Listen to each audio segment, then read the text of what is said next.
Hey everyone, this is Talks with Kenny, and here we're reacting to a video of a store getting vandalized by a bunch of black women, as it seems like.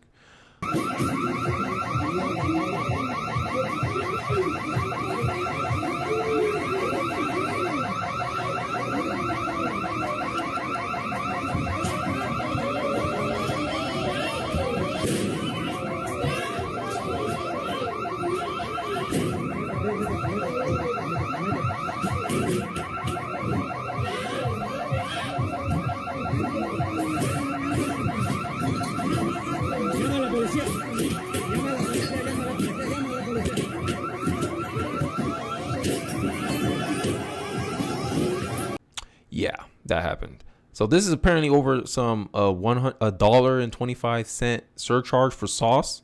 For sauce, yes, for sauce. They did all that. They damn near destroyed the place, right?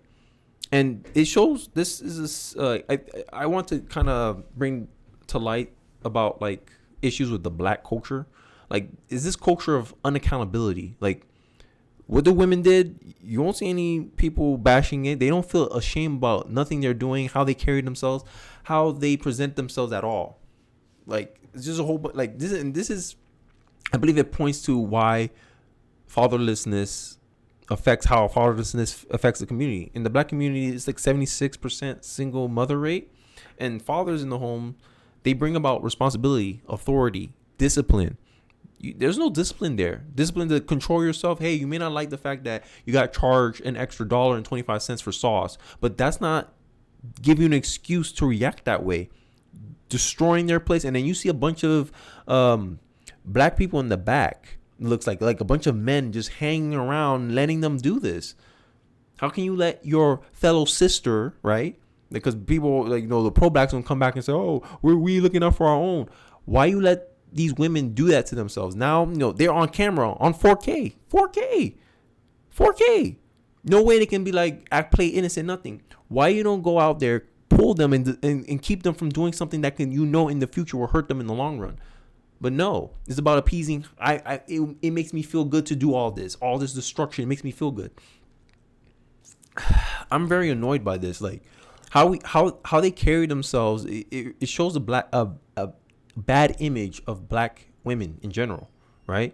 That it proves the stereotype. Black women are aggressive. They're emotional.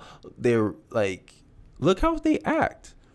And black people, or there's this culture surrounding the black community that you handle us with kid gloves. Like, we're like the retarded kid in the room. Like, you don't have high expectations about how we conduct ourselves in class. If one kid did something, like, let's say if it was an Asian woman doing all that, the Asian community wouldn't tolerate that. They were like, hey, you making us look bad. But for black women, you can't tell them nothing. And for too long, this has been going on in our community. When are we going to fix that? Like, to me, nothing, the Democrats, Republicans, nothing they can do will ever fix the black community. That's culture. Like, that's blacks have to fix that. Black people have to fix black people. And until we start holding each other to a higher standard and to a higher level of character, this is gonna persist. And these are the moments that go viral. None of the good that black community does go viral. It's always the ratchetness stuff that goes by, the ghetto stuff, the stuff that makes you just like people of other races look at us and go, I don't want to be surrounded by that. And it's not necessarily because they're black. It's mostly a class thing. Yeah, I could show you that they probably have no fathers in their lives, honestly, because no, like, I wouldn't. If I was their father, I would be ashamed with them, honestly. I'd say, look how you carried yourself, and for what? Now this moment is gonna be permanent in history. Now when they look back at you, they're gonna think of that moment.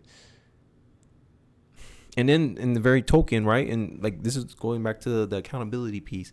Let's say that store owner didn't have, like, he wasn't measured and like, he seemed very calm and very in control. Imagine he was irate, and let's say he happened to have a gun, and then he shoots these women. Then these same people will be like, Black Lives Matter, but you let them do something where you can choose what you do, but you can't choose how people respond. And if they chose to respond with force, and you end up either dying or getting seriously injured from it, you'd be crying about racism and all this stuff. But look what you did. You destroyed this man's property, and now he has to essentially has to rebuild his whole business from scratch, and that's going to cost a lot of money that you don't have if he decides he wants to sue you. But hey, that's their business. Let me know in the comment section below. Agree, disagree, maybe more context in the story. I didn't want to react to this at first, but it looked interesting enough. Like it ties into things that I believe is symptoms of a core issue that's going on in the black community. But let me know what you think. I'll see you on the next one. Peace.